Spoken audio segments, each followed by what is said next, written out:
Hi, everybody. I'm Stacy Juba. I'm the founder of Shortcuts for Writers. We've had a lot of new members the past few days. So if you're not familiar with me, I'm a freelance developmental editor, a fiction author, and I create online courses for writers. So far, they're on self-editing and putting more emotion into your characters. And today I'm here with Liesel Hill, and she is going to be doing a workshop on something that I don't teach about, which is marketing.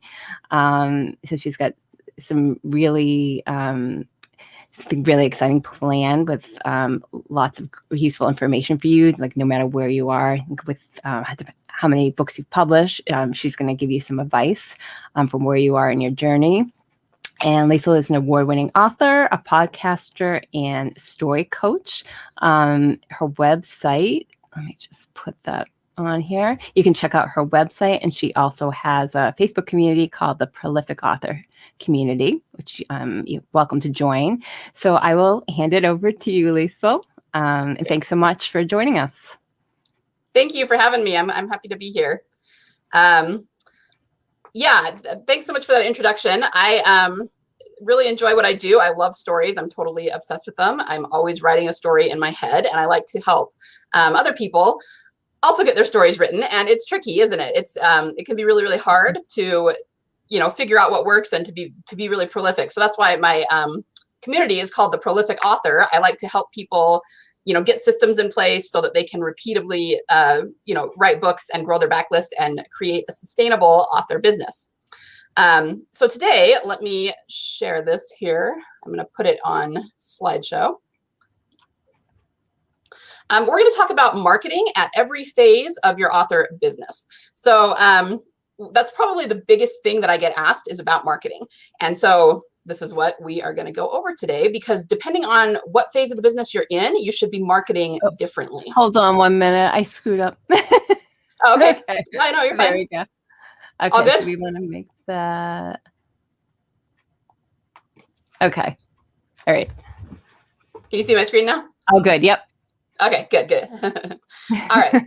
Sorry, people, technical difficulties. Me and Stacey are still trying to figure out the tech on this, so bear with us. All right, so let's get started here. The truth is, marketing is hard, right? We all know that.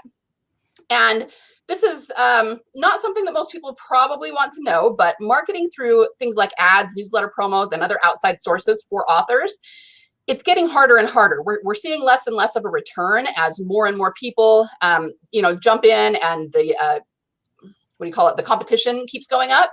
And I don't say that to scare you. It's still very, very doable to market through ads, but it is getting a little bit harder. So we need to make sure we know what we're doing so that we're not flushing our money down the toilet, right? It's very common for authors to throw tons of money into marketing of their books and then not get much of a return, either on the current book or on a subsequent novel. And it's really important that I say that, not just the current book, but subsequent novels. And then these authors kind of declare that it's not possible to make money in this business. Well, it is. I promise, if anybody is doing it, and lots of people are, it is doable. It's just that they don't really know how to do it. They're going about it wrong, and that's not their fault. They've never been taught how to do it. And the reason that it's important that I say subsequent novel as well as current novel is that it's very possible to, if you know what you're doing, make a novel sell the first time out of the gates.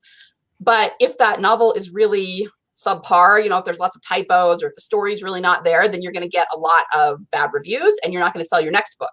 And so, it does happen sometimes that an author will be really good at marketing and sell a lot of their first book, but then subsequent books don't sell because their readers already know that the quality isn't there. Okay, so this is all part of marketing. Once again, if anybody is making money on their royalties, if anyone's living off their royalties, and I know lots of authors who are, then it is doable. You just have to make sure you're going about it the right way, that you have the right systems in place, and that you know how to market effectively at each stage of the journey.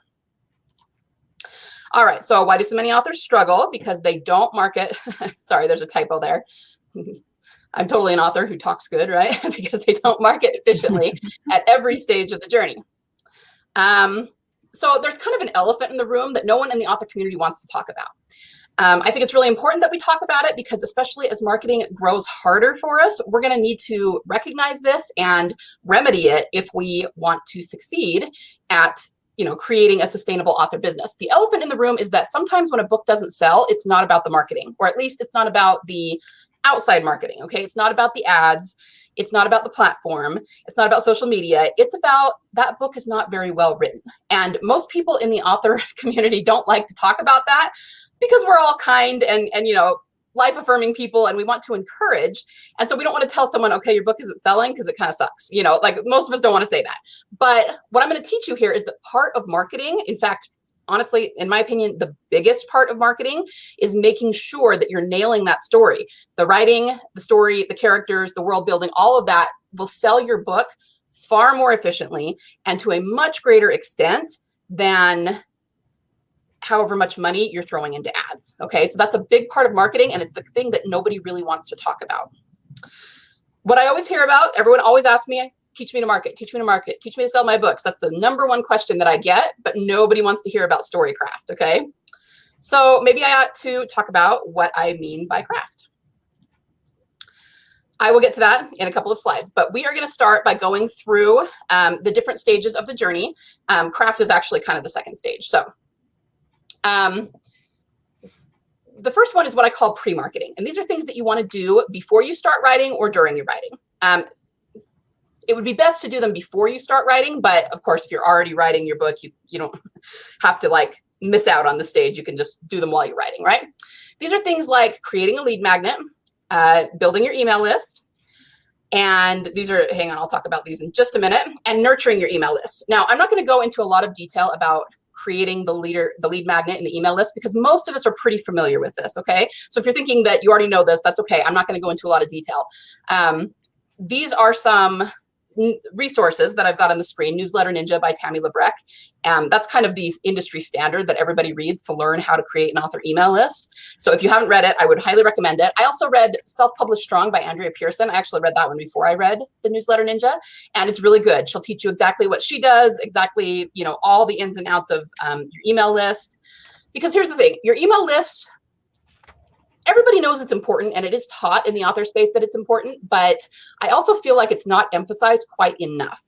I really honestly believe that the majority of your sales, especially right when you launch your book, should be coming from your email list. Any paid ads you have should be really secondary to that or complementing that. Paid ads should not be your end-all be-all of marketing, okay? And a lot of authors, especially when they're starting out, they get that flipped. And it's because it does take time to build an email list. It does, I'm not gonna lie about that, but we really need to be building that list. We need to be nurturing that list. And I especially want to focus on the email nurture sequence. Okay, we need to talk about these because this is something that's a little bit taboo for authors. In each of these different stages, I'm going to give you a hot tip.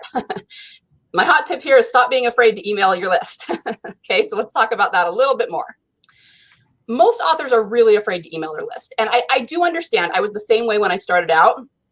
You so desperately want people on your email list that when you get even 5 or 10 people, it's a big deal in the beginning, okay? And you're deathly afraid that they're going to unsubscribe, right? And so we all understand, because when you start an email list, it's always difficult, and it's always kind of a magical moment when you get that first subscriber. But you've got to stop being afraid to email your list. It has been pretty much scientifically proven now that the more emails your list receives, the more engaged they are and the faster they come to trust you, okay? Are you going to get unsubscribes when you send more emails? Of course, but that's actually a good thing, because you're getting rid of the people who are not interested in buying from you, who are not interested in your emails, and you do not want that baggage on your email list, okay?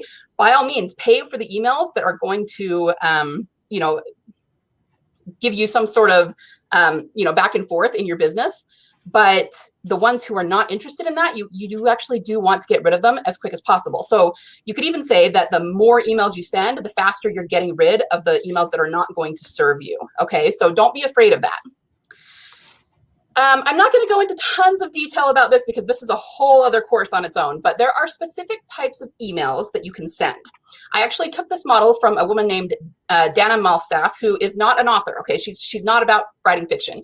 She is just an entrepreneur and helps people build businesses in any market that they want to build a business in, okay? The types of emails you can send are permission emails, clout emails, training, recommendation, action, and flash sale. This is the kind of thing that I am going to teach in my course. And I'm about to say something really kind of radical here that a lot of people are probably going to cringe at. I really believe that every author should create an email sequence that is 100% pre-written. We all do this now. I think most of us create, 3 to 6 emails that are welcoming people to our list, where we tell them, what we write and give them a few links, what they can expect from us, follow us on social media, that sort of thing. But what you really should be doing is using these different types of emails and repeating them. So you would probably do like 5 or 6 of each and send one out per week and create a year-long nurture sequence. Now, these are emails that you would obviously tailor to yourself and to your genre, what you write, and kind of use them to guide people through your books and through the worlds that you've created. Now, I hear you. You're probably thinking, well, what about my weekly newsletter with all the updated promos and news and everything?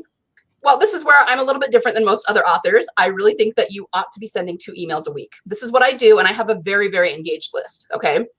I create this nurture sequence, which is a year long, and they always get those emails at the beginning of the week. I believe mine go out on Mondays. Then every week I write a newsletter that is much shorter and just more current news, and I send that out on Friday. Guys, I'm here to tell you that, yes, I get unsubscribes, but not any more than the industry standard. And the people who are on my list are very, very engaged. They know exactly what's going on with my books. They're constantly, getting in touch with me and telling me what they want. And this is the kind of thing you should be doing, okay? This is not about your books necessarily. It's not about the creative side of your business. This is about growing your audience and really nurturing them. This is one of the best things you can do to market your books even before they're written, okay? If you put this into place, take a little bit of time and put this into place now, you will automatically supercharge your sales when your book is ready, okay? I promise you. This is another thing that people don't like. I know that we authors are very introverted most of the time, and we don't like being on video. Believe me, it's taken me a long time to be fairly comfortable on video, and I'm still really not a pro at it, but consider using video or audio. A lot of times you can't send those out directly in your emails, but you can do something where you take a picture of the video so that they can click on it and go to your website, that sort of thing. It ups traffic to your website, and if they can see your face and hear your voice, they're going to trust you a lot more and a lot faster, and they're going to want to buy your books. Hot tip, create a reader and genre manifesto. So like I said, I can't go through all of these emails because that would take an hour to do, more than an hour, probably a couple of hours to do that, but I'm going to give you kind of just a taste of it, something you can do.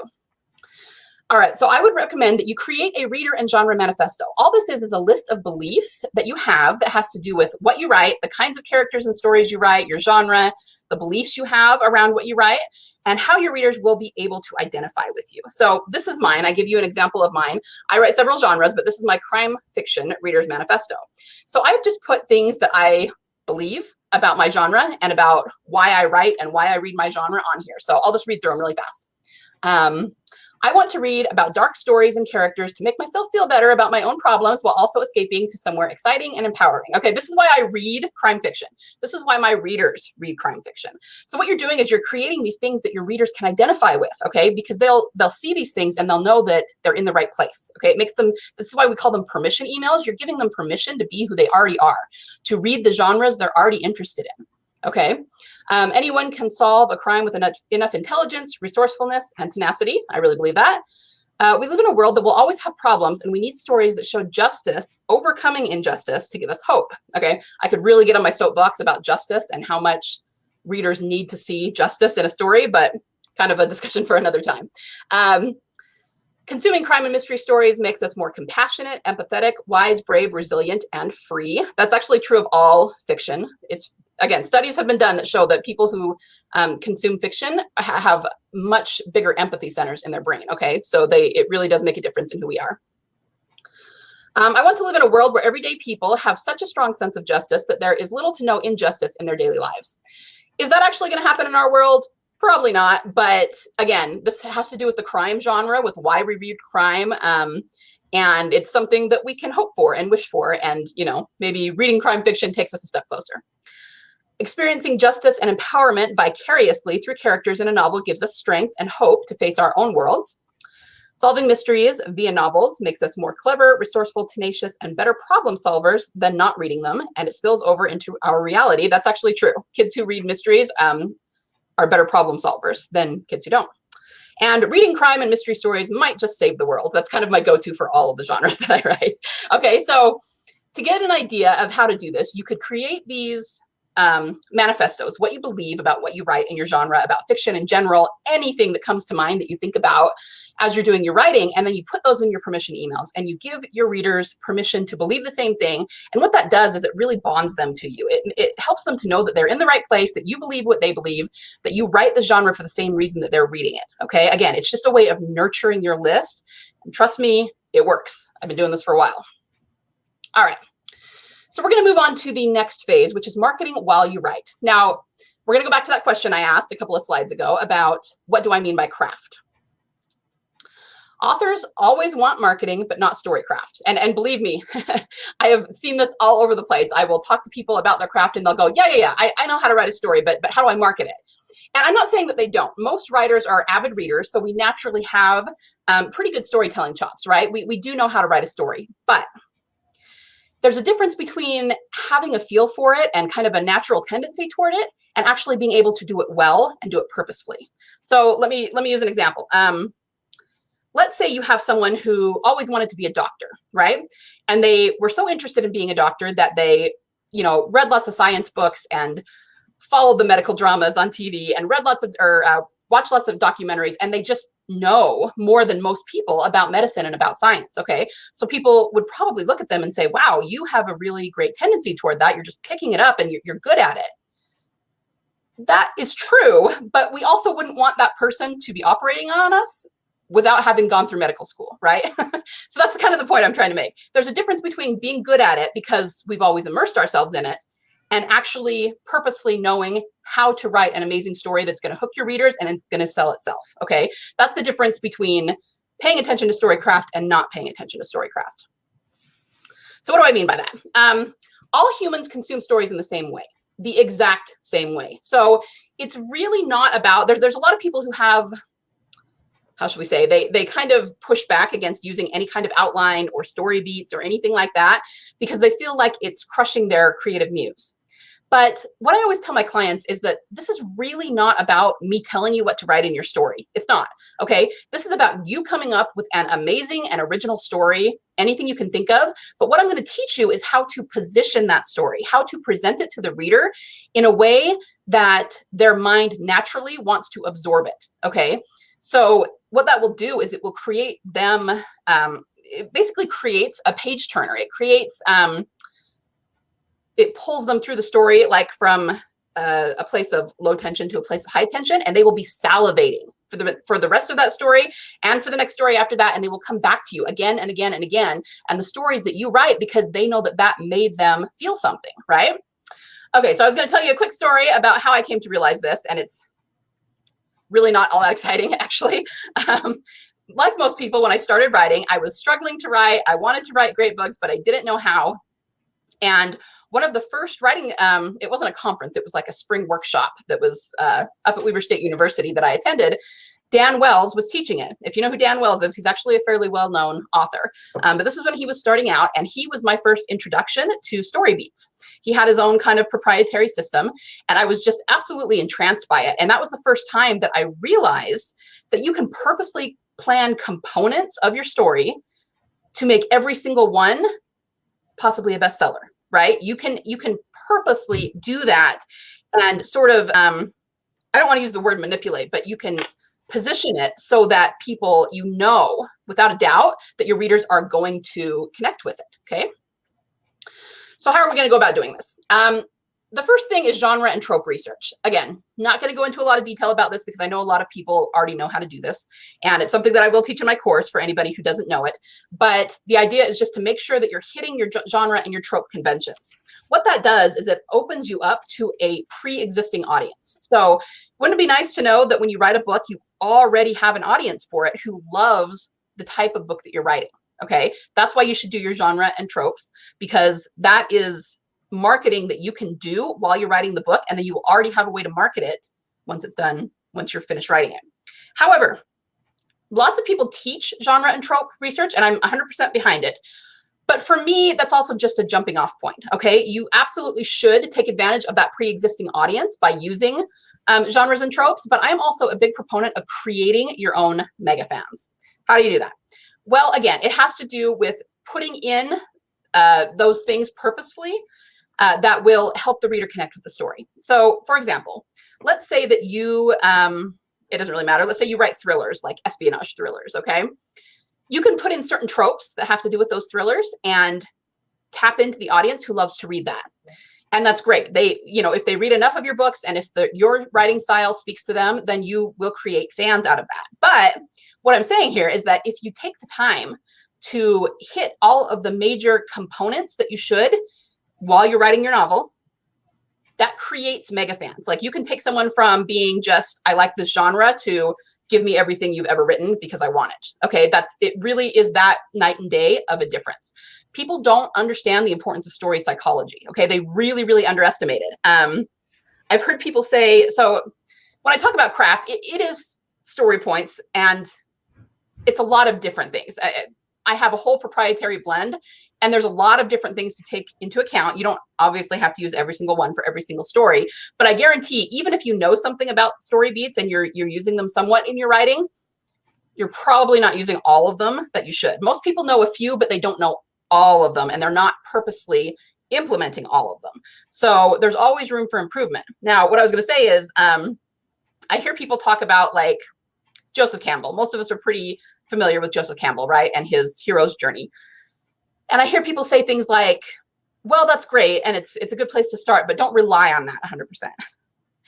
And I kind of have to facepalm when I hear that. And I'm not even saying that it's untrue. I'm not necessarily disagreeing, but it's just completely the wrong attitude to take towards storytelling, because it's really not about, once again, it's not about Joseph Campbell. It's not about his particular beats. And it's not about someone telling you how to write your story. It's about understanding the human brain and the human emotions and how to get your audience to connect with your story. So it's way more important than most writers believe.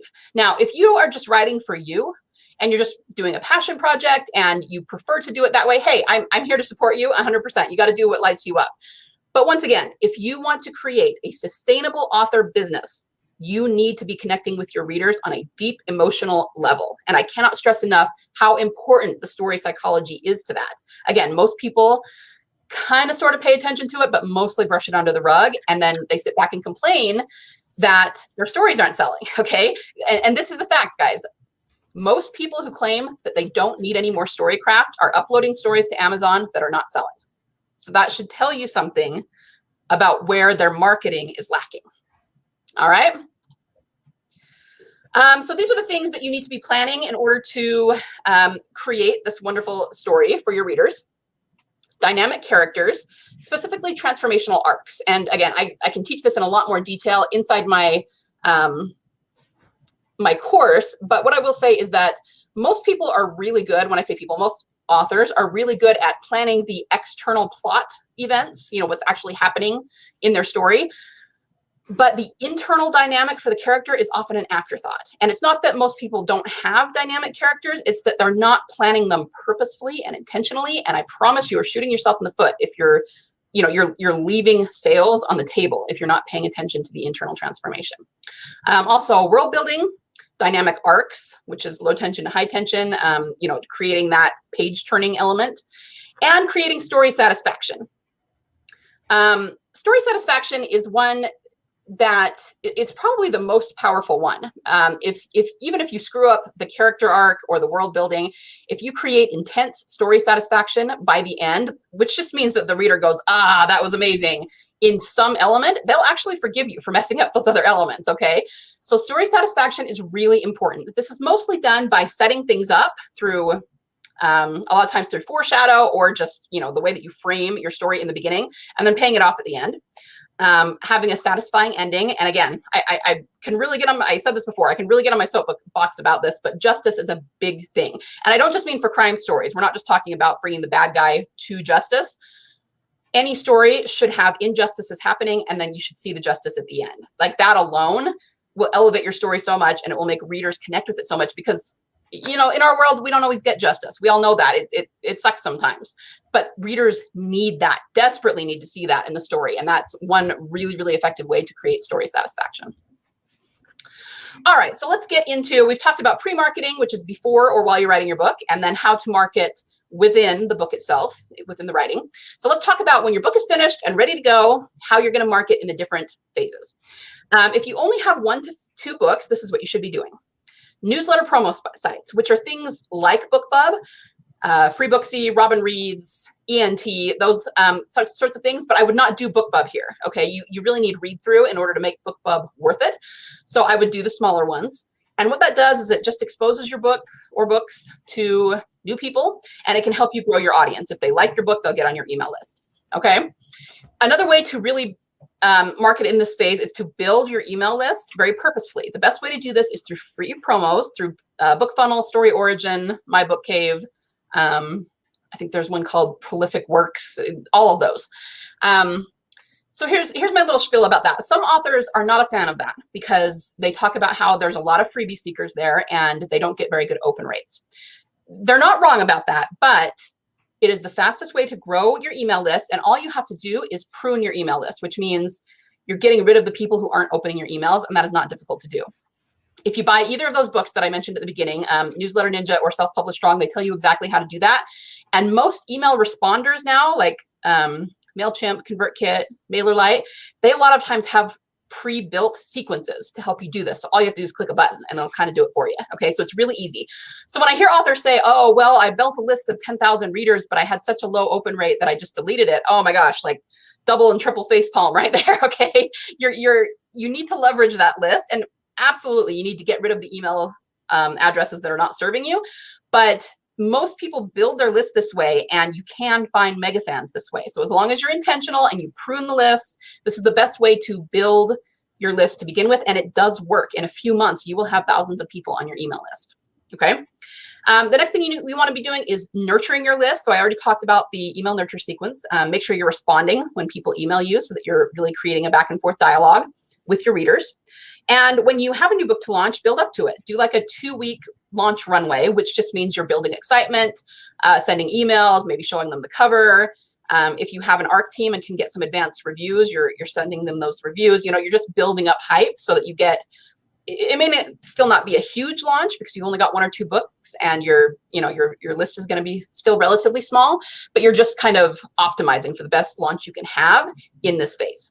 And the last thing you want to do is make sure that you have realistic expectations when it comes to what kind of a return you're going to get. Even when you do those newsletter promo sites, I think they're a good thing to do, but you also, because you only have 1 or 2 books, you're not going to get a lot of read through. So you might not get a huge return. You just got to kind of write this off as business expenses to start growing your business. Okay. Marketing 2 to 9-ish books. And I say ish because it's going to be different for every author. This kind of goes back to the 20 books to 50K mentality. If any of you are in there, the idea is that it's just a baseline. Okay. Most people think that once you hit 20 books, you're going to be making 50K a year, but there's people who have more than 20 books and aren't hitting that. And there's people that are hitting that at 5 books. Okay. Same kind of thing. You're going to have to look at your backlist and your author journey and figure out when it's time to move up to the next tier of marketing. So I would say between 2 and 10 books somewhere, this is what you should be doing. You're still going to be wanting to do those newsletter promos, but I would create a system at this point. So you're not just randomly doing promos here and there. Get out your calendar, write down what promo you're going to do each month. And there's enough of them that are actually very efficient at selling books that you can kind of cycle through them. And especially as you grow your backlist, if you have multiple series, you can do this. You can, promote this series this month and that series that month and use Bookbub here and Freebooksy here and Bargain Booksy there. And, just be really intentional about it. Give yourself a schedule. And if you do this, this will change your author business because you'll be constantly promoting this way. In terms of building your list, at this point, I would start doing fewer of the free promos on BookFunnel and those kinds of places and dabble in paid ads for list building. Now, what's going to happen, you'll find, is that you'll outgrow those platforms. And I don't mean that in a negative way. Like I said, I very much recommend them when you're starting out. I use them to grow my email list.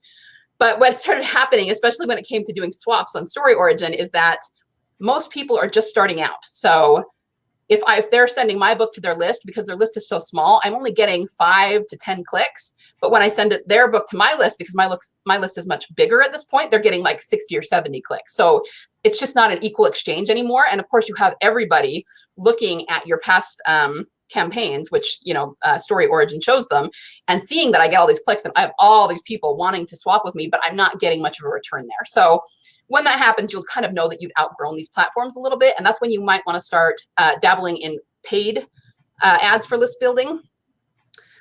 Again, if you do your email sequence correctly, you will be making sales off your list. So it is more than worth it to pay for that email address through an ad. You, of course, need to make sure that you're doing this the right way, that you're not flushing money down the toilet. And that's kind of a whole other lesson. But this is where you're going to want to start considering doing that, because at this point, you probably have a little bit more money to work with and you want to focus on growing your author business, which means growing your audience. In terms of nurturing your list, this is when you might want to find small ways to get your list involved in the writing process. There's lots and lots of different ways to do this. You can help them or have them vote on a book title. You can have them, sometimes it's fun to have them come up with character names. I'm writing a dragon series right now, and there's going to be lots of dragons in it. So I have them do contests to see who comes up with the best dragon name, and I will use that in my book. And they love that because they get they'll get to be thanked for it. They'll be in the acknowledgments, and they just, trust me, your list loves being involved. You can also consider ads. I already talked about list building ads, but ads to sell your books, direct sale ads on a small scale. I wouldn't go overboard, but this is when you can start testing and figuring out what works for your books. And you can start contemplating funnels. Funnels are a big part of selling online. And the best way to do this is to use box sets. So again, you can't really do it with 1 or 2 books, but as you get going, you can start looking into doing this. And again, it can be really, really lucrative. And finally, we get to the 10+ books, or whenever your author business kind of explodes and you're making pretty good money. At this point, I would still do the newsletter promos. Again, keep systematically doing them. But at this point, you can start applying for BookBubs. They are hard to get, but you want to have at least, it used to be 3, but I would say at least 5 books in a series in order to get the read through to make how expensive BookBub is worth it. Okay. But once you have that, trust me, yeah, it's worth it. It really is. You want to be doing a lot of paid list building here, constantly increasing your audience. And for nurturing your list, continue with everything. There's not a whole lot to add here with the previous, but with each new book you get, you're going to add it into your nurture sequence with each new series. And again, you're going to be guiding your list through the world of your books. And that's how you're going to make a lot of your sales, even on the backlist, right? Your ads, you can scale them. So once you know what works in terms of keywords and targets, you can start scaling them. And this is where you're going to create funnels and maybe even memberships. Now, I'm not going to talk too much about memberships. This is something that I am currently experimenting with. Everything in the online world is heading toward the membership model. So it's kind of like a Netflix streaming model. I wouldn't call it streaming exactly because it's a little bit different setup, but I think that it might be a while, 10 years down the road or something, but we really could get to a point where it's going to be our only really effective marketing. So this is something that I can't really speak on with authority yet because I'm still testing it and experimenting with it. But anyone who follows me, who wants to come into my Facebook group, which is The Prolific Author, as Stacy said at the beginning, I will keep people updated about this and probably end up training on it based on what my results are. So it's just something to keep in mind. Okay, once you have a big backlist, there's a lot of different ways that you can monetize it, and this is just one of them. All right, so I'm going to go really quickly over paid ads. Obviously, I cannot do an entire paid ads course in just a few minutes. Mark Dawson and Brian Cohen have courses that are like 20 hours long, so that's not going to work. But the major ads that authors do are Facebook, BookBub, and Amazon. And what I've put on here are really good resources to get started on those. They're books that you can get. Help My Facebook Ads Suck by Mal Cooper, BookBub Ads Expert by David Gaughran, Amazon Ads Unleashed by Robert J. Ryan. All of these are really inexpensive. They're like less than $5, I think. Also, I didn't actually put this on there as a tip, but if you're going to look into an ads book, always check the date. Okay, there's another book by, I'm not going to remember the name of it, but that I was using for Amazon ads for a long time, and it was really, really effective. But just within the last year, they've actually changed things, and that book is completely out of date now. So it was once really good information, but so don't pick up an ads book that was from like 2014. It will not apply anymore. So make sure that it's current. My hot tip here is don't try to do Google ads. It's not that they're not effective, but they're not effective for authors because you need a much larger margin of profit than we have because our books don't cost very much. It's just not lucrative to do Google ads. And that's actually true of YouTube ads as well. people can make money on them, but they're people who have like $1,000 courses. And when your book only costs $5, it's not a good idea. You're going to be flushing money down the toilet. All right, so I'm just going to go over some basic tips for each of these. On Facebook, you're always going to target a big name mainstream author. So this is where if you're writing horror, you're going to target Stephen King, right? If you're writing fantasy, go for J.K. Rowling. You're going to do the big mainstream names here. It will spend your entire budget, so be careful about that and make sure that you're watching your ads really, really closely. Traffic versus conversion. So this is kind of going to be my hot tip because this is more recent. It used to be that most, and it might still be, I'm not sure, but most authors who teach ads were telling you to use traffic ads. And the reason for that is that it's the cheapest cost per click. That's true, but you know, Facebook ads are getting more and more granular all the time, and you have to understand the different types of ads on Facebook and what they mean. A traffic ad just means that Facebook is sending as much traffic as humanly possible to that ad. It is not as well targeted as you would probably like it to be. Conversion ads, they tend to cost a little bit more per click, but in those ads, people are specifically being targeted who are likely to click and buy. So even though they're more expensive, you will actually have probably better results in terms of selling a book if you're running a direct ad to sell your book using a conversion ad.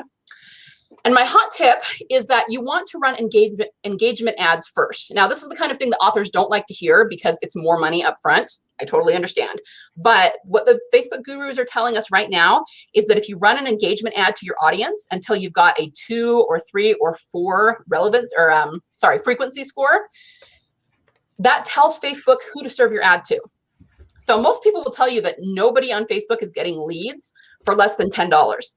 That's not true. People who run engagement ads are often getting them at $1 or $2. Okay, so you need to run engagement ads first. Now, if you've never run Facebook ads before and this is just sounding like Latin to you, then don't worry about it, okay? But for anyone who's familiar with Facebook ads, all you got to do is pick your audience. So let's say you're targeting Stephen King because you write horror. Run an engagement ad to that audience for even a few days or a week, you know, like $5 a day. It doesn't have to be a lot until you get a high relevant, or I keep saying relevancy, a high frequency score, because what that tells Facebook is that these are the people who would be interested in your book. Okay, that's how you're figuring that out. And then when you run the conversion ads, your cost per click will be way, way lower. Okay, so that's my hot tip for anybody who's running Facebook ads.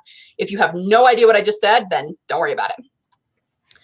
Bookbub ads. On here, you're going to target smaller authors with smaller audiences. It's actually a big mistake to target big authors like Stephen King on this platform. You will waste your money.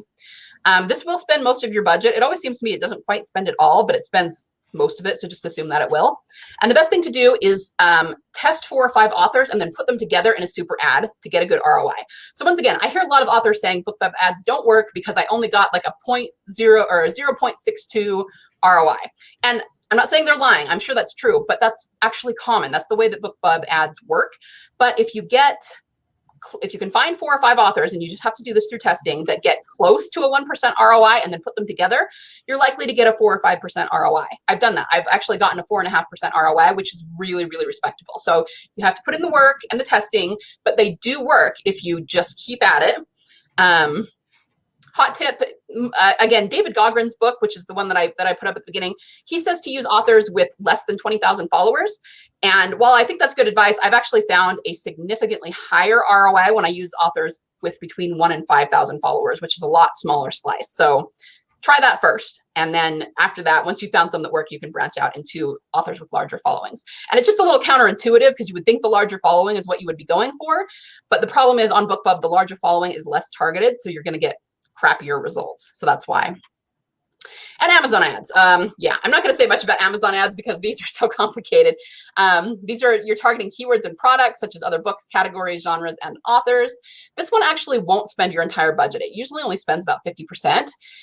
And that's not always a good thing because it's really hard to scale up. Okay, you know, if you find one that works, obviously you want to spend all the money you can there because you're getting a good return, but they're really difficult to scale. All you can really do here is test as many different ads and keywords as you possibly can to see what works. So the biggest thing here is that it just takes time and it takes a little bit of money. And that's why authors run into problems, because we all know that when we start out, we don't have a whole lot of money to spend. But that's why I recommend not really dabbling in this until you've got a few more books, not in the first phase with, 1 or 2 books, but in the second phase. You can start to dabble, test, see what works. And then by the time you have 10 or 15 or 20 books or whatever, you already know what works. And man, those ads are working for you, right? So my hot tip here is don't use the lock screen ads. So I told you that things changed about a year ago. They created these lock screen ads. People who are way more knowledgeable than me have tested these. And what they found is that they're basically what you would call ubiquitous marketing ads. So they're great big ad campaigns that people like James Patterson use that will show up everywhere. Okay. They're the kind of thing that aren't going to get you much of a return unless you can spend like $30,000 on a marketing campaign. And most of us, even really successful indie authors, don't have that. So if you just put a little bit of money into them to test them, all that money is going down the toilet. Just don't use them. Stay with the sponsored keyword and sponsored brand. Okay, so there are different ways to succeed as an author as we wrap up here. One of them is dabbling. Maybe you are only interested in kind of writing here and there and seeing if it's for you and kind of doing your own thing. And hey, you can succeed as an author that way as long as you love what you're doing. Passion projects, which just means you don't care about anything, you're just doing it for you, and it's a passion project. But I think most of us are in Facebook groups to learn and are coming to these kinds of workshops because you want to create a sustainable author business, right? In order to do that, you have to be very mindful, you have to be very thoughtful, very purposeful about what you do to make that happen. You have to set up systems that allow you to succeed quickly and repeatedly.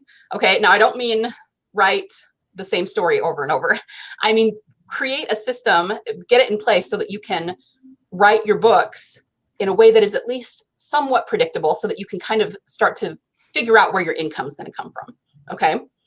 You always need to start with the end in mind. Stephen R. Covey, who again, he's not an author, he's an entrepreneur, right? So this goes for everything.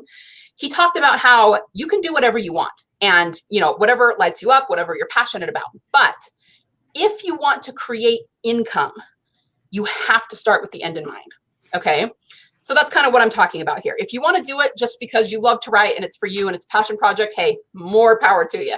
But if you want to be living off your author royalties, you've got to be a little bit more intentional about it than that. Okay. And that is where my prolific author system comes into play. Now, as I was telling Stacy, I was actually going to beta launch my course this week, which just means that I'm going to, I'm not doing it as a public launch. I'm not like running ads to a webinar or anything. I'm just launching it to my audience and the audiences of a few of my author friends to get people who would be interested in buying it for half the price and who would be willing to give me feedback on it. But I actually ran into a couple of technical glitches, and so it wasn't quite ready to be launched yet this week. But I'm going to be launching it in the next probably 2 weeks. So if that's something that you're interested in, you can join the Prolific Author community. I will be launching it in there. You are welcome to send me an email or to, DM me either on Facebook, or I'm also the Prolific Author on Instagram if you're an Instagram person. If that's something that you're interested in. Okay. Just wanted to let you know that that's going to be happening in the next couple of weeks. And that is pretty much what I have for you today. Let me stop sharing my screen here. Oh, that was great. There we go. If anybody has any questions, feel free to put them in the comments. I had a couple of questions, but sure.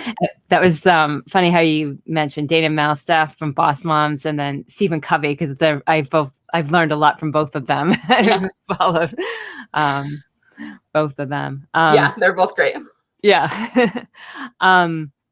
So for like a mailing list, when authors ask me about mail service providers, I have Convertkit, but that's kind of expensive, and it works for me because I also have the shortcuts for writers. I'm not just an author. I also have this other business. So I usually suggest MailerLite to check out. I think that's less expensive. Is that what you would suggest to authors, or what are some of the options? Actually, like you, I have Convertkit and I use it for a lot of different things, but I don't know.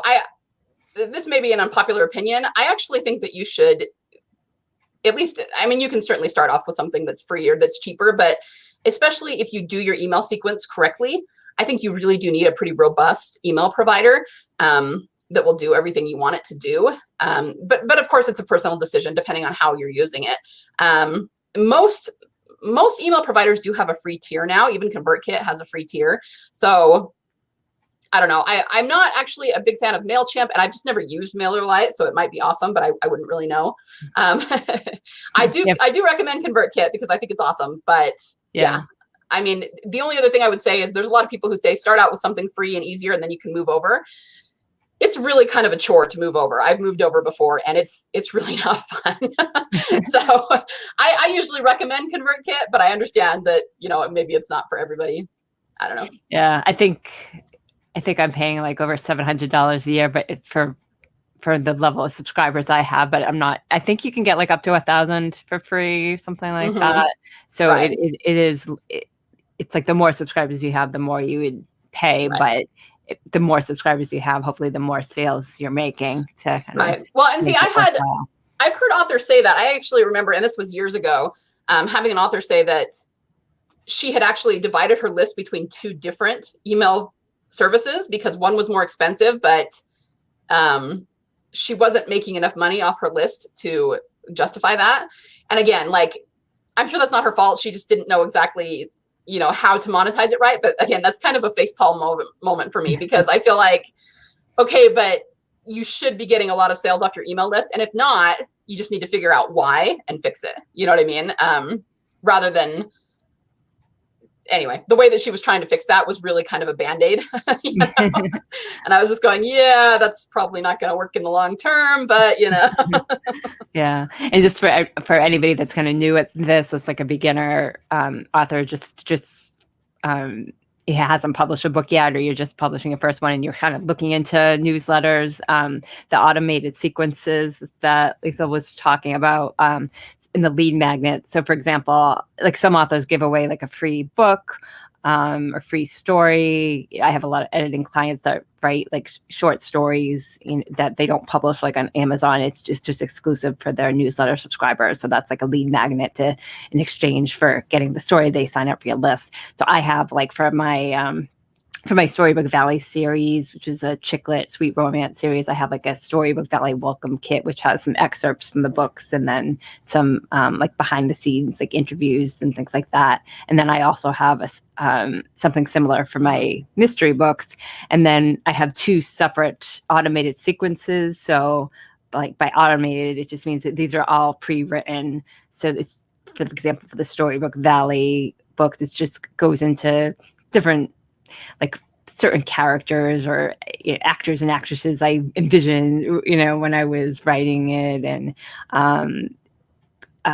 modern, I think I had like a list of fairy tale movies or Cinderella movies, because one of the books is fooling around with Cinderella. So I tried to find like a bunch of fun things that weren't directly promoting my book, but that would interest the audience for that book. And I did the same kind of thing for my mystery series. So that's sort of like why if you can get a mail service provider that has the capability of doing those automated sequences, then that's really helpful. So if anybody has MailerLite, let us know if they do that. I think they do, but I'm not 100% sure. I think Active Campaign is another one. Yeah. When I first started out, though, I used Tiny Letter, which I don't even know if that exists anymore, but that does not have automated sequences. But I was able to send out like broadcast emails. So that was really, really simple. And then I sort of kind of kept scaling to, there was another one I used a while ago called, I think it was called My Author Biz, which was helpful, but then they went out of business. And that's when I went to Convertkit. So, you know, It's something you might just kind of increase as you get more books. But and then for those of you who are in my like free 5-day line editing class, that's another automated sequence, which just goes to people who sign up for my class. So you can segment the list. So my readers are getting different emails than the writers. I can just choose to send it to, you know, certain segments. So it's basically, so you can send out broadcast emails, like when you, like as you were saying, when you have the new news or your latest blog post and that kind of thing, or your latest events. But you also have these emails that are just pre-written and they go out in a schedule like, every week or something like that. Convertkit. Yeah, that's somebody was just, I can see the comments. It doesn't tell me for everyone who, what their name is, but yes, if you have, if anybody has any questions or comments, let us know. So ConvertKit is the one that we both use. And then MailerLite does have automated sequences. Somebody said that was. Well, and I will put out one kind of warning about when I first started out, everybody was all about MailChimp. And it actually is a pretty good, pretty robust email responder. But just a few years ago, actually is the reason I switched over to ConvertKit.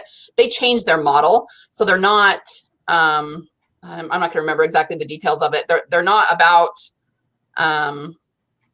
email marketing anymore. They just kind of changed the way that they were doing things, even though they still have the email marketing, and their rates like doubled or tripled. It was because they were going to start charging you even for people who had unsubscribed from the list, which is not good.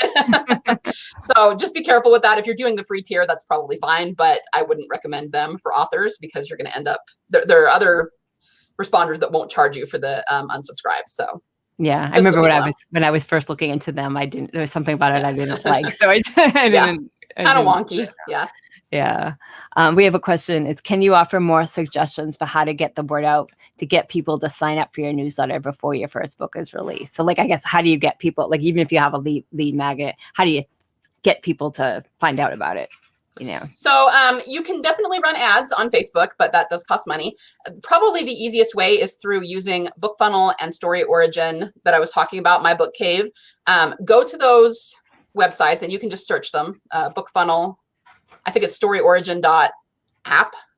And I don't actually use My Book Cave very much, but they have promos. So you can upload your lead magnet to those sites. And then you do have to pay. Well, okay, Story Origin is still free right now. It probably won't be forever, but it is. So I would recommend that one. BookFunnel is like $20 a month. So it's really not pricey. And for $20 a month, you can enter as many promos as you want. Okay. And these people know about these promos, the readers do. So you can literally get thousands of signups in just a couple of months. And it's true, like I said, that a lot of them are going to be freebie seekers, but it's just a numbers game. Everything when it comes to online sales is a numbers game. So even if you get 1,000 people signing up, probably a good 50% of those people will end up being at least somewhat fans of yours. Only a very small percentage, 2 or 3%, will turn into mega fans. But the point is that you can get them. And as long as you keep pruning your list and getting rid of the people that aren't serving you, you know what I mean? It's actually very, very effective, and it will grow very, very quickly. The other thing to keep in mind is that even if you have people on that list, I know that a lot of the people who use those services like BookFunnel, a lot of them are actually elderly people who don't have a huge income. So they really are looking for free books, and they're kind of the, what people think of the epitome of freebie seekers. But I would encourage you not to think about them negatively, because they're really not doing it just because they're chumps and don't want to pay you. Like, that's not what it is at all. Most of them are on fixed incomes. A lot of them are non-ambulatory, which means they can't walk, they can't get out of bed, but they are looking for entertainment, and they are willing to do other things even if they can't buy your books. They are the ones who are going to give you the reviews. They're the ones that are going to give you the feedback. And that's almost worth more a lot of times than the price of the book is. So some of my most ardent fans are people who mostly get my books for free, and they're always willing to spread the word and give me reviews. And they're willing to spread the word to people they know about your lead magnet if it's awesome. So just keep that in mind. But I would, especially when you're starting out, I would use BookFunnel and Story Origin especially. They're really, really effective. Yeah, I haven't used BookFunnel, but I've used Story Origin, and then there's some Facebook groups that have like newsletter swap Facebook groups, which is basically, you can do that on Story Origin also, but connecting with authors in your genre, especially if you have like an equal list size. I've seen, it's like you were saying, sometimes I would see some increased sales after something like that, and other times I didn't. So it just kind of, it depends. But even sometimes if the other author has a smaller list, if it's a really engaged list of your target fans, it could be worthwhile. So it's kind of like experimenting with it and seeing what, if it's working for you. Yeah. And I mean, for the record, I actually was involved in an author box set that just in January, we managed to hit the USA Today bestseller list. Oh, that's right. I remember that. Yeah. The biggest way we did that was through newsletter swaps with other authors who would show, because it was a pre-order too for most of that time. And during the pre-order period, they would show it to their list. And I mean, guys, that's how we did it, you know? So it works. Yeah, I was in a box set also where we weren't aiming for a list, but we did make a profit on it because we were all actively, as all Right. like romantic suspense, we were all actively promoting it. So I think there's definitely something to be said for teaming up with other authors in your genre for like a common goal. Sydney wanted to know, like, what do you think about doing author takeovers in reading groups? Are they worth the time? I know that they are not as effective as they used to be. So I think what you would need to do, it's probably going to depend on a case-by-case basis. Talk to other people who have maybe done it for that particular group, and talk to the admins who run the group and find out what their stats are, what their numbers are. You know, if other authors have reported an increase in sales, then it would probably be worth it. If not, and it also depends on what your goals are. If you're looking for lots and lots of sales, at least I haven't done one in a long time, in like years, but I'm being told that they don't really work for sales that much anymore. People are kind of inundated, and so they're not likely to buy. But you also can use it if your goal is just to maybe increase newsletter signups. You can put your lead magnet in there and say, you know, come sign up for a newsletter. So if it's just to connect with people and grow your audience, they could be really effective for that. So it kind of depends on what your goals are, and you just have to do your research into the group. Yeah, I've been doing this for a while. I think in the beginning, I did a lot of Facebook parties, and sometimes I would notice results, like, you know, guesting in other people's for their launches, and you'd have like a little session. But I've found that it really wasn't worth my time. But one thing that was interesting was if you can find like Facebook groups of that have something to do with like the topic in your book. Like, for example, through a entrepreneur group, I found there was somebody who runs a Disney group, and she was looking for like giveaway items for her, because she has a group because she books like travel for family. So she was looking, she was doing like a big Disney giveaway. So I gave away an ebook copy of Fooling Around with Cinderella. And then she had like a big giveaway. So she had several other people that were giving away totally different things, but they were all would appeal to fans of like Disney. And then my book was set about Cinderella, theme park Cinderella. So I did a little thing in there, and I had a lot of interest for people saying, oh, that sounds like a fun book to read, or when I go on vacation. And I did get a few sales from that. Right. So I think, you know, just keep your eyes open for sort of out of the box opportunities, you know, like especially if you have a book that would be tailored, you know, to a certain audience, you know. Yeah. Yeah, for sure. And especially mainstream things like that, like you said, Disney. Like I said, I'm writing dragon books, so I could go into like Game of Thrones type groups, and they would probably be interested, you know. So yeah, definitely thinking outside the box is a good idea. Right. Then we have Facebook parties. Am I awful for saying I'm glad they're dead? Yeah, for a while, it's like everybody was doing a Facebook party. It's like all the time. Yeah. I was getting so many invitations to Facebook party. Well, and you know, a lot of it too might be that Facebook really has changed a lot. And I think the Facebook parties were usually done on pages, and pages are kind of dead. I mean, there's still certain things you can use them for, but it's all about the groups now. And we're kind of learning that in a few years, groups might be obsolete. So that could be part of the reason why they're not as effective as well. It would actually probably be better to grow a Facebook group of reader fans who are more likely to go buy your book, which would just, if you do a reader Facebook group, it's a lot like having your email list. It's just on a different platform, and they are different readers. You'll have different people on your list than you have in your Facebook group with different behaviors, but it's just another audience that you can market to, you know? Yeah. I know a lot of authors who have like successful Facebook groups, and they, as you were saying, they involve them a lot, like with, you know, let's name this character, you know, like, what do you think should happen next? Or they should post some excerpts. So I experimented with that a little. I do have a group, but just due to time constraints, I wasn't able, you know, I still have it, but I'm not as active with it as I should be. But I think it works, especially if you have a series, you know, really, like I have 2 books in my series, but if you have a series where several books and you're actively writing more books, I think a Facebook group could be a good idea. But like you were saying, there's all this news about Facebook groups they're changing them again. well, Who sees the post? So you never know. right. In terms of, but I mean, in terms of the takeover or the Facebook parties, you just got to make sure that you're rolling with the platform. It's always changing. And so if you're going to do something like that, I'm not even saying that it won't work, but you got to make sure that you're doing it in the right way so that it will work. If you're doing something that was working like Facebook parties back in 2014, you're not going to have very good results today in 2021. So just something to keep in mind. Yeah. And I think, I know we had a couple comments like, oh, video. A lot of us are trying to be, hey, I'm not, I had to really get over to do some video on my Facebook group. Right. And I'm the same way. Yeah. I mean, we're all really introverted, but I will tell you one thing, once you start doing it, you stop feeling that way. So if you want to do it, I know not everybody does, you just kind of have to bite the bullet. And once you've done 4 or 5 videos, it's not even a big deal anymore. At first I was the same way. I was so nervous to like just hit go live, and I was just like, and when we all feel that way, but once you've done it, you'll be amazed how it just isn't even a big deal anymore. So yeah, I know not everybody wants to do that, and that's totally fine. Most of us don't, but it does help to get your audience to trust you.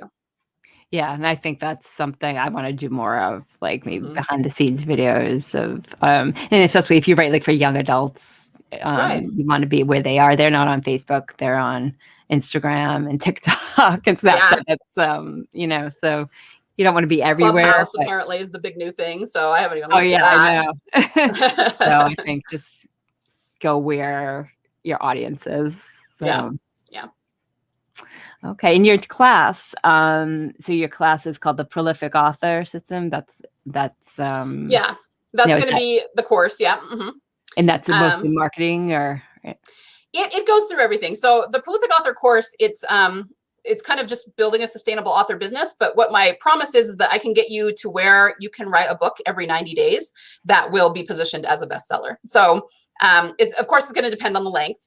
Right now, my dragon books are like 200,000 words. They're the big, high fantasy tomes. That obviously takes me a little longer. But if you're writing what I call average size book, which is like 70 to 90,000 words, I help you create a system so that you can write a book every 90 days, which will build your backlist quickly. And I have people who do it much faster than that, who can do it in 4 to 6 weeks. We hear about these people who put out a book every month, that sort of thing. It's just going to depend on what length you're writing and how fast you can write, how many hours in the day you have to write.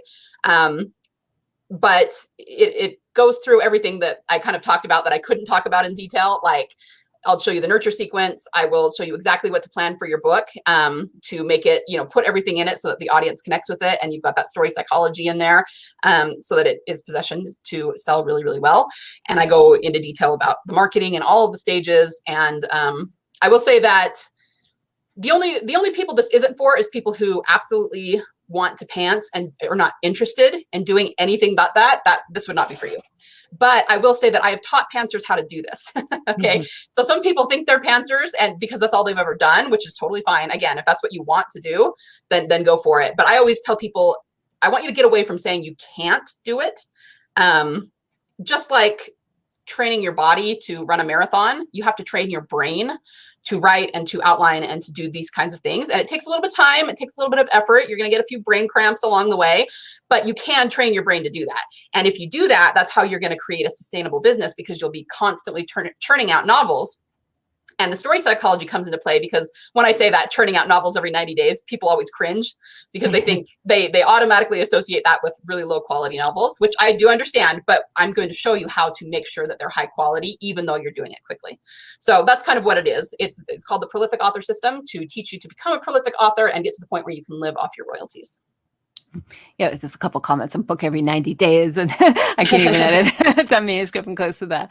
But I have some clients that they write, they have a few books written, like they're writing them fast, but they're not necessarily editing them that fast. They're not perfect within like 90 days, but they're just trying to get the story down too. And that way they can get especially if it's a series, they can get them out every, within like 4, 5, 6 months so that the readers are still excited. So, well, and if the thing is that once you do something, the first time or the first many times you do something, it can feel like it's really hard and not doable. I mean, I certainly didn't write my first book in 90 days or my first 4 books in 90 days.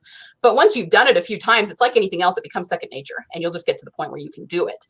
But the other thing is, even if like they're only getting their rough draft in 90 days and then sending it out to an editor, they can also start their next rough draft And if you keep it, that's what I mean by systems. If you keep it in a cycle, you'll get to a point where you're still putting out a book every 90 days, even if it takes longer than that to produce it. So either way, I mean, you definitely need to adapt it to your life and your lifestyle and, how often you can write and what season of life you're in and all of that. But it's just about streamlining everything to get there a little bit more quickly and make sure that it's sustainable for you in terms of the income that you're looking to create. Right.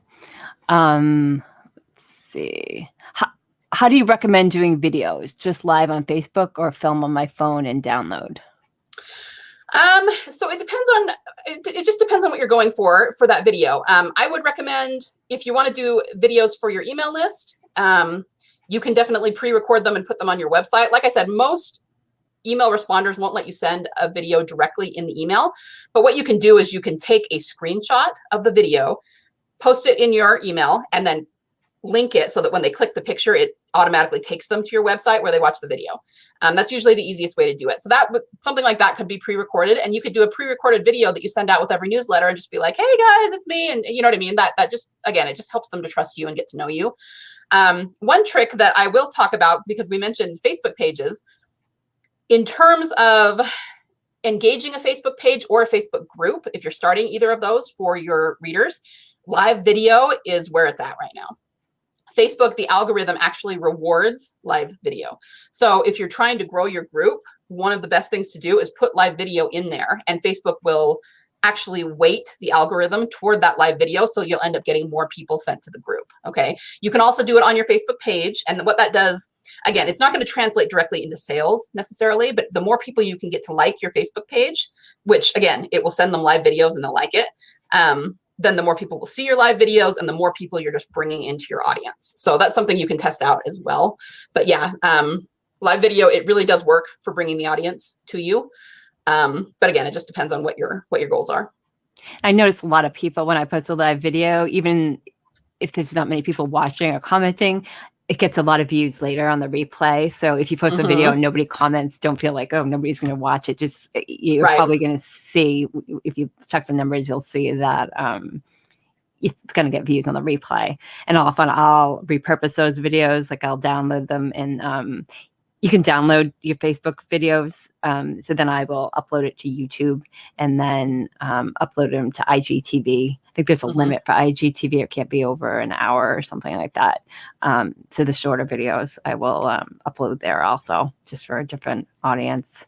I haven't really tried much. I guess you could go live on Instagram. I did that once and I actually had people commenting, but I haven't really done much with that. But yeah, it's again where your audience is, Right. Most of the platforms are all about live videos, so you'll just end up getting more results that way. And yeah, it's important to note that when they first rolled out live video, people were so excited about it that you always got lots and lots of people watching. But people are so used to it now that it's more common that they'll see it, but wait until they can sit down and watch it and sort of batch all their live videos. So it's less common to get a lot of people watching live now, at least less common than it used to be. So don't be deterred, like Stacy said, by only having a few people on live with you, because you'll get a lot more views after the fact. Yeah, a lot of time I'll be on Facebook and see somebody just posted a video or somebody's live, and I'll just go and I'll save it, and then I'll then I'll just go back and watch my saved videos later. Right. Me too. Yeah. Okay. Well, let me just put up your link again, and we'll post it. We'll go back on Facebook and post your website link. This is yours. Yeah. Okay. Well, thank you very much. This was really informative. So yeah, thanks for having me. It was fun. So again, you can go visit Liesel on her website, or let her know if you're interested in being one of the beta testers for a reduced rate on that class. And then she also has a Facebook group. She's got a really interesting podcast also. I saw you. I actually which is my podcast app, and I saw you with the characters. You just went out on characters. Yeah, so I was like, I said, oh, I gotta listen to that. And you also have a lead magnet on villains, right? Yeah, if you go to my website, on the main page, there's a big button for readers or authors. Click the author one. And yeah, it's called the Ultimate Villainy Checklist, and it just gives you different traits and functions that your villain should have in order to be an awesome villain. And that's a free PDF if anybody is interested in that. So you can find it on my website. Okay, well, thank you very much. If anybody has any other questions, just tag Liesel in the comments, and then I will put her links in the comments when I head over to Facebook.